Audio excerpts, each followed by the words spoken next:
Thanks for joining us for another episode of the Planify Podcast. On today's show, we have Keith Bauer, who is the chair of C12 in the Brazos Valley here in Texas. Keith has a background in business and in ministry and has now been a coach and leader for the last 5 years, working with business owners and entrepreneurs and CEOs, helping them integrate their faith into their business. We're going to talk about leadership struggles. We're going to talk about AI and how business owners are trying to figure out how to navigate that. We're going to talk about what it looks like to really have a balanced life that goes beyond just a successful business. And we're going to talk about the importance of having other business owners that we can do life with and enjoy sharing our struggles with, and getting accountability and being encouraged towards a deeper, meaningful work that we do in our businesses. So let's enjoy the show.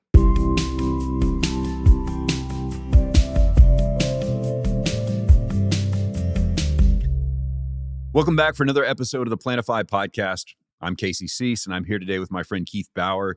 Keith is the chair of the Brazos Valley C12 group for entrepreneurs and business owners. And Keith and I have been friends for several years, known each other from ministry background and in business. And so, Keith, I'm really excited to have you today on the Planify Podcast. Appreciate you coming to Brenham, our studio, and to chat with us. So why don't you start out by sharing a little bit of your background and how you find yourself today being the chair of the Brazos Valley C12? Yeah, thanks. I grew up in the Houston area. I was a chemistry major at the University of Houston and worked for a short period of time doing epoxy resins process development research. But while I was working in the lab during most of the day, I was leading a Bible study during the lunch hour and really felt like that's kind of how God had wired me together. So I spent the next 20 years or so actually in pastoral ministry. But late in that time, around 2008, I felt like God was calling me out of pastoral ministry into urban ministry, primarily church planting. And I didn't have a clue how I was going to make a living. And what happened is I ended up pivoting back into oil and gas, this time as a project management consultant on major capital projects in the oil and gas industry. I was one of those guys that had 2 passports. I was traveling more than half the time. I worked in probably 25, 26 different countries, consulting on projects. I remember one year I probably touched a quarter of all Chevron's major capital projects in the whole world. So it's quite a dramatic shift away from pastoral ministry into oil and gas consulting. And now God's got me back into a new role, actually 5 years now, combining the ministry background with business as part of something called C12. And what we do in C12 is we help Christian business owners and CEOs kind of close the gap between their faith and their business. We talk about helping them build great businesses for a greater purpose. And we're very serious about that great business part. I coach about 30 CEOs and business owners here in the Brazos Valley. And for your viewers that aren't from this part of Texas, that includes Bryan College Station, where Texas A&M University is located, and also right here in Brenham, Texas. And it's a wonderful opportunity to work across a lot of different industries with a lot of different really great accomplished leaders and encounter a lot of the frontline challenges that they face every day, not just on the faith side, but on the business side of their businesses. So it's a wonderful front row seat I get to enjoy and a lot of exciting stories. Yeah, I know when I transitioned from full-time pastoral ministry, and I've always been intentionally bi-vocational, publishing books, doing other things, but I was surprised by how real it is that godly Christian men and women still bifurcate their faith from business. And so when I learned of C12 and what you're doing with C12, I realized there is an absolute need for Christian business owners who wanted to figure out ways to integrate their faith into their work. I assumed, and maybe you did as well, I don't know, but I know when I was pastoring, I assumed that, well, yeah, they're following Jesus. They go to Bible study, do all this stuff. Clearly that spills over to work.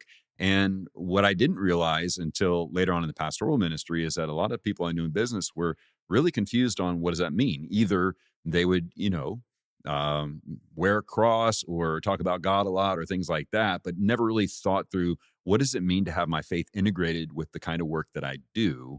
And especially those who own their own businesses and run their own businesses, there still seemed to be a pretty large disconnect. And so over the last 5 years of working with these business owners, what are some common trends that you see amongst these business leaders? Well, it's been my experience exactly. And one of the things I've seen is that, for example, they tend to think that as they try to bring their faith into business, that it's all about like sharing the details of their faith with people, as though, like sharing the news about Jesus or something like that. And that can be part of it. But what they often overlook is that how we lead people is one of the most spiritual things that we can do. Are we leading them well? The kind of products and services we put out there, the quality of those things and the reliability of them are reflections of who we are and our character and the character and love of God. But all of these issues, how we treat not just our employees, but our vendors and our customers and everybody within range is all a reflection of that. But these leaders have a lot of the same problems everyone else does. They're struggling to figure out how to navigate a period of rapid change. I think it was former Prime Minister Trudeau who recently said, that things have never changed this fast, and they will never change this slow again. So the pace of change, of course, is just dizzying. And how to navigate that, how to be innovative, how to be creative as a team in a context of rapid change. And then a lot of the changes, as you well know, things like AI are leaving people terribly confused. I don't even know what to do with it. How do you incorporate this into our thinking? Many of these leaders, as well as many of their people, are quite uncertain as to what the future might hold, which is putting a damper on investment. Major business decisions are being postponed. And so helping people think through their values, who they want to be, what their vision is for their company, how that informs decision-making and innovation during times like these, it's a huge challenge out there that people are facing. Absolutely. And to echo that, as a theologian, you and I both have formal theological training. Mm-hmm. And so as we're facing issues like AI and things like that, it's never moved so quickly, as you said. I've been helping some business owners that, with their faith background as well, think through, well, how does this apply, right? Do we replace all humans with AI because it's consistent, it's able to sound human, it's able to do all these things? And what I've been trying to advise them to do is think of AI as a tool to enhance human performance, Mm-hmm. right? So there are clients that I've worked with that want to replace people who probably should have been replaced anyways. Mm-hmm. Right? But now they're asking the question, do I replace with AI or someone else? And I say, think about it this way. Think about it as how do we are people-centric, especially those of us of the Christian faith, is like we do for others as we would have them do for us, the golden rule. And so as we integrate technology, whether it's a spreadsheet, a calculator, or AI, help people to think and navigate that from a faith perspective. Because, my 19-year-old daughter who's just finished her sophomore year at Texas A&M, is asking a ton of excellent ethical questions about the use of AI. To what extent do they use it? She feels the pressure that she needs to understand it. She needs to know how to work with it because it's not going away. But also, she is classically educated in her schooling prior to going to Texas A&M, and so doesn't want to lose the art of doing the work either. Yeah, exactly. And so it's that tension of helping navigate those things. And you said something I think very important that I've noticed too, is that people are withholding investment because they're not sure how to best properly leverage their resources to continue to grow their business. Yeah, they don't have the slightest idea, many of them, how even to use AI. They know it's a thing. They know that a lot of things are happening around them. They know that their competitors are leveraging these things to give them competitive advantages. But often these business owners themselves don't quite even know what to do with it. But I think the issue you raise about how do we deal with our people is tremendously important. I mean, what if the most important thing about our business isn't just our P&L? What if it's actually how we treat people and how we serve them and how, the experience they have of working with us? And I think for many people, they see, like, for example, it may right now take 5 people to produce 1 unit of product or service. Well, with AI, 1 person can produce 1 unit of product or service. And so the question immediately gets asked, well, do we even need those other 4 people anymore? But what if instead of 5 people creating 1, now 1 can create 1? That also means that 5 could create 5. And so I think a fundamental commitment, not simply to cutting our costs and expanding our margins, but to utilizing the people that God's entrusted to our care to figure out how we can help them survive and thrive. It forces upon you an entirely different perspective about how we navigate changes like AI. If we use them to make people more productive and people more capable and to do more work, that greater productivity benefits everyone, not simply as a way of cutting our costs. That's right. You think about the word processor when the computers came out. You and I are both old enough to remember when, desktop computers came out. My dad would tell me that when he was in college, they would have these computers against the wall that they would have to do a punch card in, right? And if you think just that rapid I remember change, those computers. yeah, over the last 40, 50 years, Right. it's been, I mean, we went from having cars with manual steering. I told my daughter the other day, I remember having to get up and physically change the channel. I was the remote control for my parents, Me too. right? But also turn to channel 3 so that I can turn the Atari on that my dad just bought, Oh, right? uh-huh. So you had to manually do it. Then you had these little blocks that moved around and shot. And so, they always say Gen X is the gap generation, but, we were pre-internet, but also early enough to adopt internet. And I see my daughter in her age group being the same tension with AI where, she when I said, "Oh, a floppy disk," she's 19. She said, "What? Mm-hmm. What's that?" So it's kind of like a CD-ROM, but different, right? Having to explain that. And so change is hard by and large, especially, some of the clients that we've worked with that are more in the industrial side of things. Mm-hmm. They've been doing this things the same way for a long time. And I remember talking to one person that took many, many years after CNC machines came out to actually get one, right? Because he didn't trust it. And he said, but when we got one of those things, it just greatly increased our productivity. And so what I'm trying to help people think through is I have a friend of mine that's living in Malaysia now. He's from Japan. He has a PhD in AI that he got in, I think, 2005 or 2006, Mm. right? And people don't understand that artificial intelligence has been going for a while. And I always point to the little bouncy paperclip from Mm-hmm. Microsoft Word Mm-hmm. and then the spell check and helping people demystify a little bit what AI is, how it's working now, and what it can do. But as you work with these business owners and they're trying to navigate change, what are some positive surprises you've seen in these leaders that how they've been navigating that? What have you been learning from them in that process? One of the exciting things is as I see them close the gap between their faith and their normal way of doing business, suddenly new insights come into play. New values suddenly begin to inform their decisions. And so, whereas in the past, they might have been thinking innovation strictly in terms of products and services, now they're thinking of innovation across the board in business processes, financial management, even in how they minister their people. The breadth of what they're doing now is much greater than what they were doing before.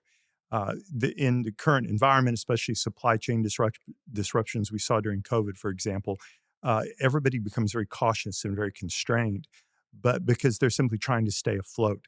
But currently, with the pace of change and the opportunities that are coming, these business leaders are broadening the scope, broadening their vision.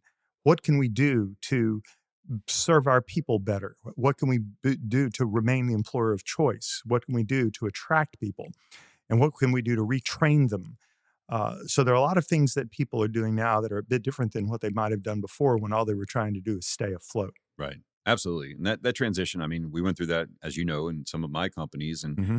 you're still asking hard questions, just the questions change. Yes. Right. And as you think through innovation, as you think through changing in culture, as you think through, finding and keeping the best people, as a Christian, those things, our faith is meant to be integrated in our work. But I think that's true for clients I work with that don't come from the same faith background. They're asking a lot of the same questions Oh, absolutely and right. and trying to figure out how to do that. And I do think there's a maturation process I've noticed in the business owners I've worked with where P&L was a tight focus for a long time. Mm-hmm. But there does come a point I see, especially as they become more financially successful, Mm-hmm. they start asking different questions on, okay, we have massive profit. We have these resources. We have the nice watches, the nice cars, the Mm-hmm. boat, the lake house, the beach house, the plane, whatever. But I do see this maturation where people start asking again about purpose. And how Exactly. do we start having impact with our company and do for good?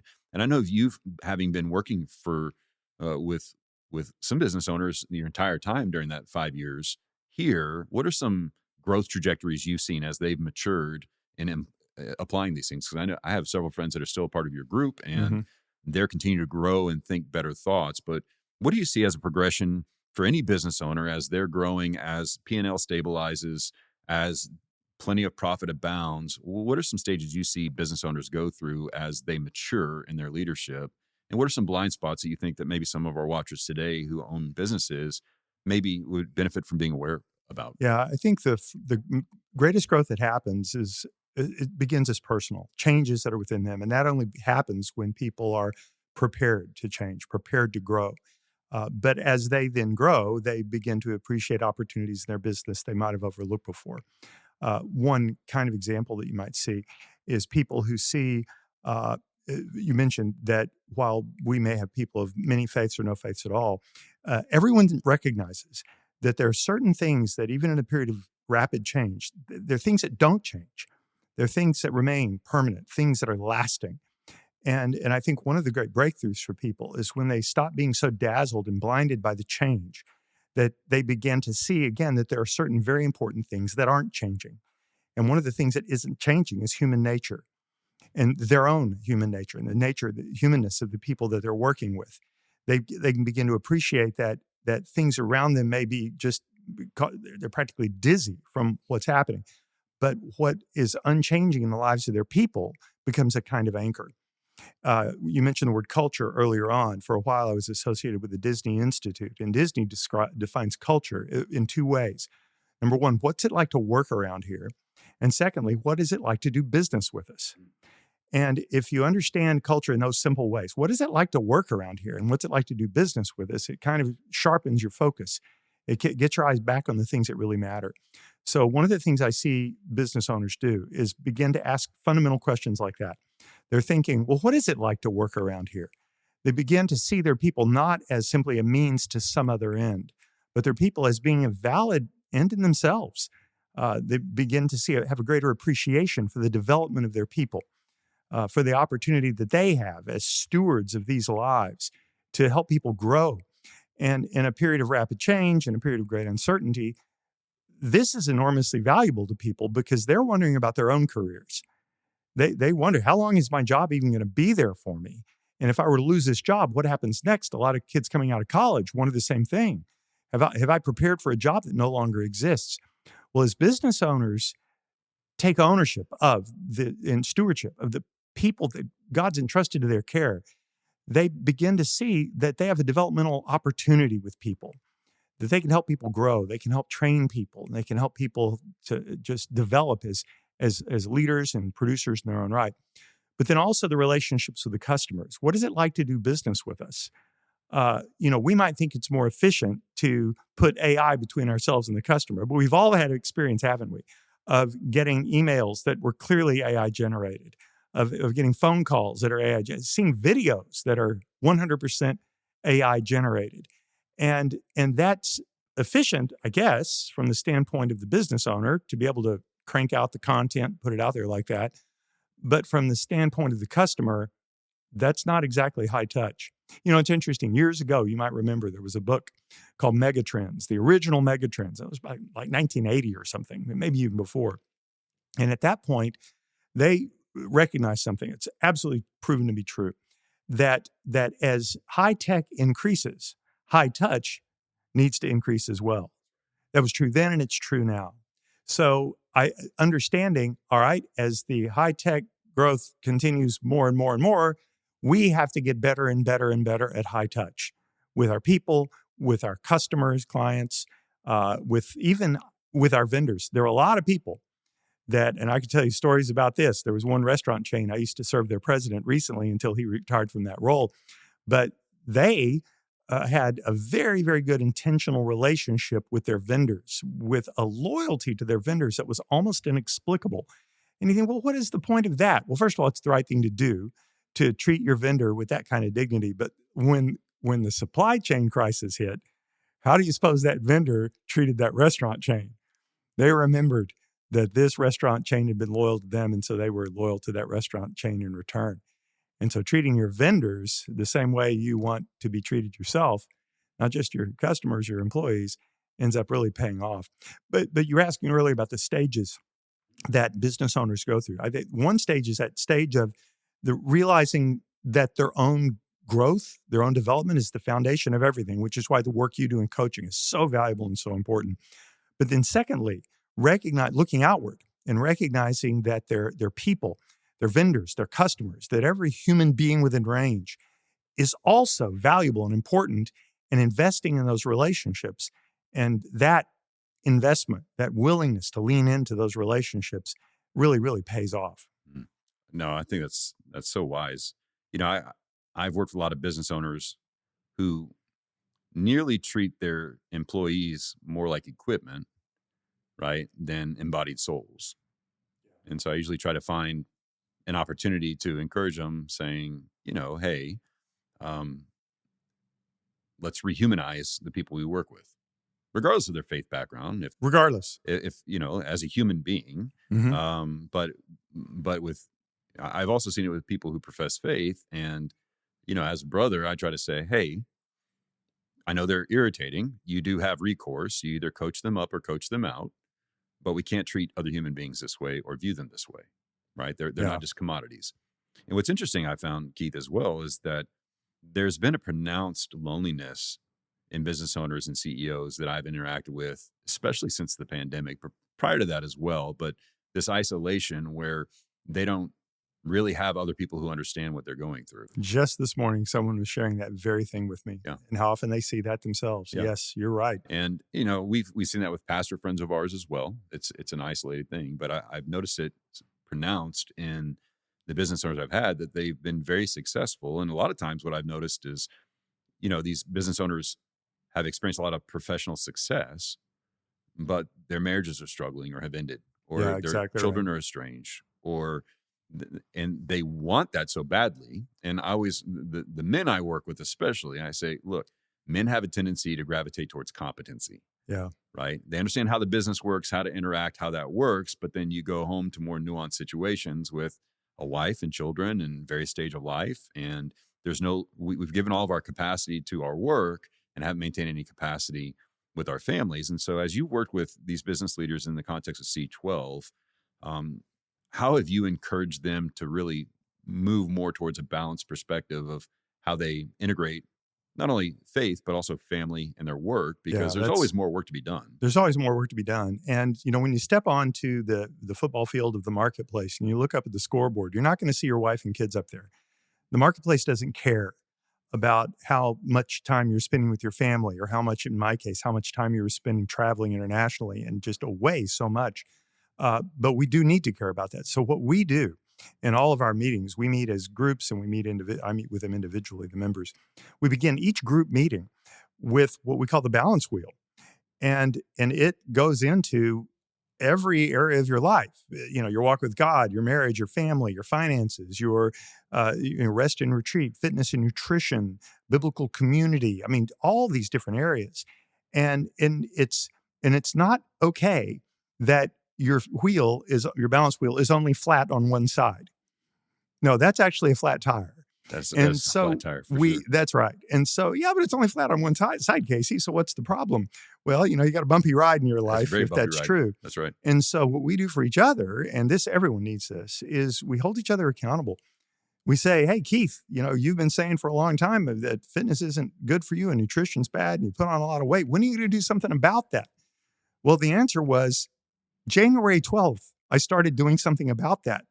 And I've been accountable to my members, and they serve me too.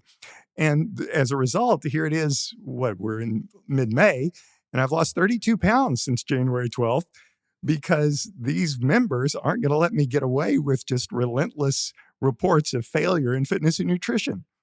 And see, we all need that. We need a group of people that can know the truth about us and care about us anyway. People we can open up with about all the different areas of life. People that aren't impressed with the fact that, we closed some big deal. Well, that's great, but how are your kids? And when was the last time you had dinner with your family? We got so many stories, Casey. There's one man, I just so admire his candor. He told the story in another group. He had a great idea about a new business in an adjacent field that he was going to open up, and so impressive, and very accomplished guy. And he shared this with his C12 forum, and they listened, and there was kind of a long silence after he was done, until one of them piped up and said, when was the last time you had dinner with your family? Which is why I mentioned that example a moment ago. And he said, well, actually, we don't do that. And somebody else spoke up and said, your plan's fine. You can start that business, make a ton of money, but you'll lose your family. So what we need is people that care about all the things we care about. I used to be a runner. And only once did I ever run in a pace group. Now, if you're going to run with a pace group or any group of people, you need to make sure you're running in the same direction, that you have the same definition of success.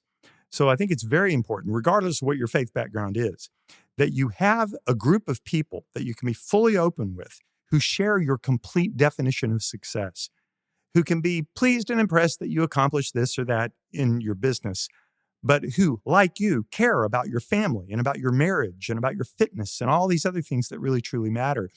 And they have some context of accountability for those things. Because if you're waiting for the marketplace to tell you to go home, to spend more time with your family, buddy, you've got a long wait.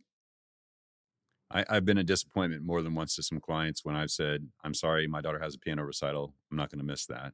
Beautiful. And have walked. And, I do count it a win for clients that we've had for years, whether it's coaching or on the marketing side or whatever, who have grown in that way, because I'm underimpressed just by the performance. I mean, I'm glad that they're experiencing success, but I think a greater definition of success needs to be had. And that, there's an old wise man who said, what does it benefit a man to gain the whole world, but to forfeit his soul in the process? And I think really winning at business that's why I'm so big on encouraging my clients to build automations. And to your point about AI, there doesn't need to be a reduction of human interaction, right? The whole thing is, does it serve our client? Does it serve our ideal customer? When I call the pharmacy and need a refill, I don't care if I'm dealing with AI or an answering service, because I punch some numbers. But if I need to talk to a human being during business hours, I better be able to get a hold of one. Yeah, exactly right. And I think there is this understanding, whether it's AI, leadership, or anything, is that we need other humans to interact with, and we need to be in an environment where we are understood and we're willing to understand others and experience that. So, Keith, what would be some final advice you'd give to business owners and folks watching here today that maybe are experiencing maybe some loneliness or disorientation, or a need for accountability or guidelines? Yes, I would say that it's what we've been talking about, tremendously important. Whether you're experiencing it as loneliness or disorientation, whether you're just a little uncertain about what you should do next, there's hardly a problem that you could come up with that isn't going to be, that you're not going to be helped by having a group of like-minded people around you who share your values, who share your complete definition of success, and who can walk with you. And by the way, you're going to be valuable to them too. We each need people in our lives who understand us and who like us but aren't too impressed with us, who aren't intimidated by the fact that you're the CEO or you're the boss, but will instead tell you exactly what you need to hear. If you don't have a group of people like that around you, get one. If you don't have time for a group of people like that, then make the time. If your business has you so busy that you can't find time for a group like that, then you're not running your business very well. You need a group of people like that. We all do. We all do. And again, if as a coach, if you're concerned and value all these things in your life, not just business, but marriage and family and fitness, nutrition, walk with God, everything, then I care too. But if you only care about business, I'm not your guy. Yeah, I think that's well put. And so, Keith, thanks so much for coming by today. Thanks, and Stacey. for chatting Good to see with you, us. brother. I'm sure we'll chat again. And I look forward to having you back. Look forward to it. Thanks so much.